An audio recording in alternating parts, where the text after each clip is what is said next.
Hi YouTube family, good morning. ಎಲ್ಲರೂ ಹೇಗಿದ್ದೀರಾ? ಚೆನ್ನಾಗಿದ್ದೀರಾ ಅಂತ ಭಾವಿಸ್ತಾ ಇದ್ದೀನಿ. ನಾನು ಕೂಡ ಚೆನ್ನಾಗಿದ್ದೀನಿ. ಸ್ವಲ್ಪ ಹೆಲ್ತ್ ಇಶ್ಯೂ ಆಗಿದೆ, ಸ್ವಲ್ಪ ಮಳೆ ಬಂದಿರೋದ್ರಿಂದ ಹೆಲ್ತ್ ಇಶ್ಯೂ ಆಗಿ ಸ್ವಲ್ಪ ಫೀವರ್ ಬಂದಿದೆ ಅಷ್ಟೇ. ಸ್ವಲ್ಪ ವಾಯ್ಸ್ ಎಲ್ಲ ಟೋನ್ ಇನ್ಫೆಕ್ಷನ್, ಸ್ವಲ್ಪ ಕೋಲ್ಡ್ ಎಲ್ಲ ಆಗಿದೆ. ಸೊ ಮಾರ್ನಿಂಗು ಬೇಗ ಎದ್ದೇಳೋಣ ಅಂತ ಅಲಾರಾಮ್ ಇಟ್ಟು 6:30ಗೆ ಎದ್ದಿದ್ದೀನಿ, 5 ಗಂಟೆಗೆ ಅಲಾರಾಮ್ ಇಟ್ಟು.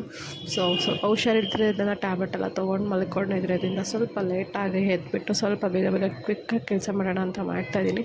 ಸೊ ಕಸ ಎಲ್ಲ ಗುಡಿಸಿ, ನೆಲ ಒರೆಸಿ, ನೈಟೆಲ್ಲ ಪಾತ್ರೆ ತೊಳೆದ ಕಿಚನ್ ಎಲ್ಲ ಕ್ಲೀನ್ ಮಾಡಿಟ್ಟಿದ್ದೆ. ಸೊ ನೆನ್ನೆ ಇಡ್ಲಿ ಮಾಡೋಕ್ಕೆ ಅಂತ ಇಡ್ಲಿ ಬ್ಯಾಟರೆಲ್ಲ ರೆಡಿ ಮಾಡಿಟ್ಟಿರೋದ್ರಿಂದ ಸ್ವಲ್ಪ ನನಗೆ ಟಿಫನ್ ಸ್ವಲ್ಪ ರಿಸ್ಕ್ ಅಂತ ಅನ್ನಿಸ್ಲಿಲ್ಲ, ಸ್ವಲ್ಪ ಈಸಿ ಆಯಿತು ಅಂತಲೇ ಹೇಳ್ಬೋದು. ಸೊ ಕಸ ಗುಡಿಸಿ, ನೆಲ ಒರೆಸಿ ಬೇಗ ಕೆಲಸ ಮಾಡೋಣ ಅಂತ ಸ್ವಲ್ಪ ದೀಪ ಹಚ್ಚಬೇಕಾಗಿತ್ತು. ಸೊ ತುಂಬ ದಿನ ಆಯಿತು ಮನೇಲಿ ದೀಪ ಹಚ್ಚೋಕ್ಕೆ ಟೈಮ್ ಕೂಡ ಸಿಗ್ತಾ ಇರಲಿಲ್ಲ. ಸ್ವಲ್ಪ ನನ್ನ ಹೆಲ್ತ್ ಸ್ವಲ್ಪ ವೇರಿಯೇಷನ್ ಆಗ್ತಾಯಿದ್ದ ಕಾರಣದಿಂದ ಸೊ ಮನೇಲಿ ದೀಪ ಕೂಡ ಹಚ್ಚೋಕ್ಕಾಗಿರಲಿಲ್ಲ. ಸೊ ಬೇಗ ಹಚ್ಚೋಣ ಅಂತ ಎಲ್ಲ ಕೆಲಸ ಮುಗಿಸ್ತಾಯಿದ್ದೆ. ನೈಟೇ ಬಟ್ಟೆ ವಾಶ್ ಮಾಡಿ